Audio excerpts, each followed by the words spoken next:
नमस्कार. स्मार्ट मराठी सुगरण या यूट्यूब चॅनलमध्ये सर्वांचे मनापासून स्वागत. हे पहा, इथे मी 3 असे मोठ्या आकाराचे बटाटे घेतलेले आहेत. आता याला आपण कुकरला 3 ते 4 शिट्ट्या करून मऊ असं शिजवून घेऊया.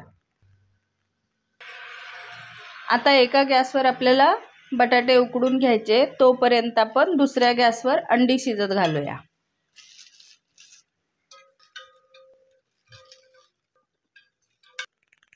आणि अंडी उकडताना अंडीत थोडंसं मीठ घालायचं, म्हणजे अंडी पाण्यात फुटत नाहीत. आता आपण 5 ते 10 मिनिट अंडी चांगली अशी उकडून घेऊया.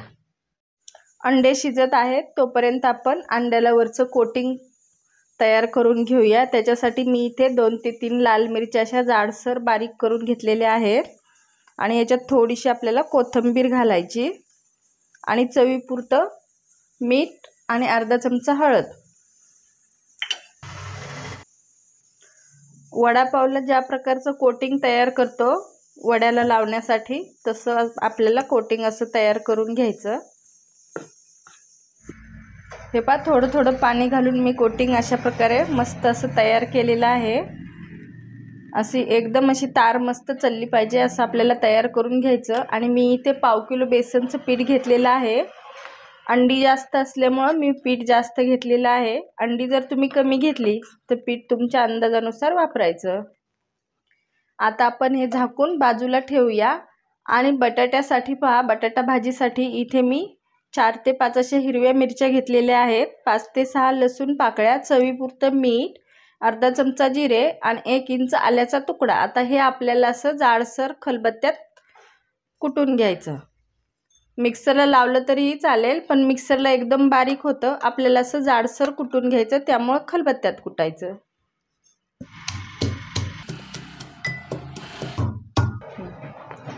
चटणी हे पहा मस्त अशी कुटून झालेली आहे. अशा प्रकारे आपल्याला अशी जाडसर चटणी कुटून घ्यायची.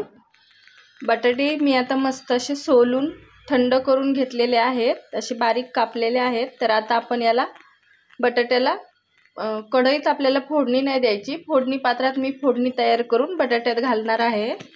फोडणी पात्रात तेल गरम झालेलं आहे, तर त्याच्यात आता आपण हा मसाला केलेला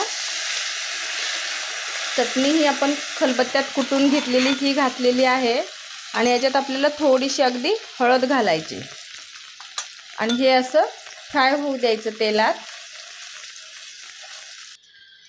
मस्त तडका आपला तळलेला आहे. तर आता तडका असा बटाट्यावर ओतून घ्यायचा आणि तडका असा चमच्याने मिक्स करायचा. आणि तडका हा थंड झाला की मग बटाटे आपल्याला हाताने कुस्करून असे मऊ करून घ्यायचे. बटाटे थंड झालेले आहेत, तर याच्यात आता आपल्याला कोथिंबीर घालायची. कोथिंबीर आपल्या आवडीनुसार कमी जास्त घालायची. आणि अशा हाताने बटाटे कुस्करून मस्त असं एकजीव मिश्रण करून घ्यायचं. हे पहा, बटाट्याची भाजी आपली मिक्स करून झालेली आहे मस्त. तर आता आपली अंडी ही थंड झालेली आहेत, तर ते आपण कापून घेऊया. तर अंडी ही थंड झालेली आहेत, तर ही आता आपण कापून घेऊया. असा दोरा घ्यायचा आणि हे पहा अशी अलगद अंडी अशी कापून येतात. कारण सुरीने जर कापलं तर त्यातला बलक असा बाजूला जातो.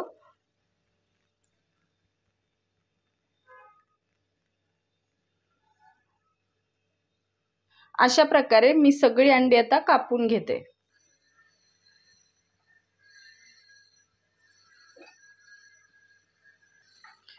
अंडी आपली सगळी कापून झालेली आहेत. तरी ह्या अंड्याला आता आपण बटाट्याची भाजी ही केलेली अशी लावून घ्यायची. या सगळ्या अंड्याला आता थोडी थोडी अशी भाजी आपल्याला लावून घ्यायची.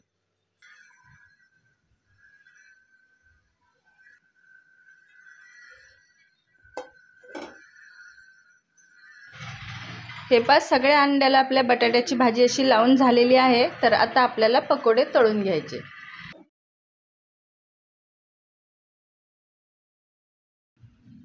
आता ही अंडी अशी पिठात घोळायची आणि चमच्याच्या सहाय्याने आपल्याला अशीच सोडायची. आता सगळे पकोडे आपण असे सोडून घेऊया. तेलात मावतील तेवढे पकोडे आता सोडून घ्यायचे। एका अंगानं अशी ही पकोडे फ्राय झाले की असे दुसऱ्या अंगानं तळून घ्यायचे आणि आलटून पलटून मस्त कुरकुरीत रंगावर आपल्याला तळून घ्यायचे। आता हे आपली अंड्याची पकोडी तळलेली आहेत, तर हे पहा मस्त असा रंगही आलेला आहे। तर आता आपण ती काढून घेऊया।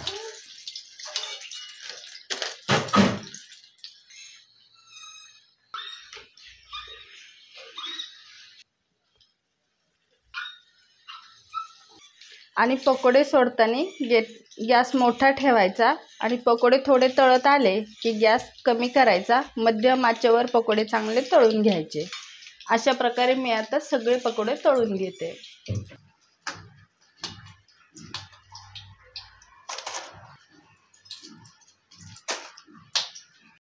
हे पहा आपली सगळी आता अंड्याची पकोडे अशी तळून तयार झालेली आहेत आणि तुम्ही पाहू शकता अगदी गोल गरगरीत असे बाहेरून कुरकुरीत आणि आतून मऊ लुसलुशीत असे अंडा पकोडे तयार झालेले आहेत। आजची रेसिपी कशी वाटली ते कमेंटमध्ये नक्की सांगा। व्हिडिओ आवडला असेल तर लाईक, शेअर आणि सबस्क्राईब करायला विसरू नका। पुन्हा भेटूया नवीन रेसिपीसोबत। धन्यवाद।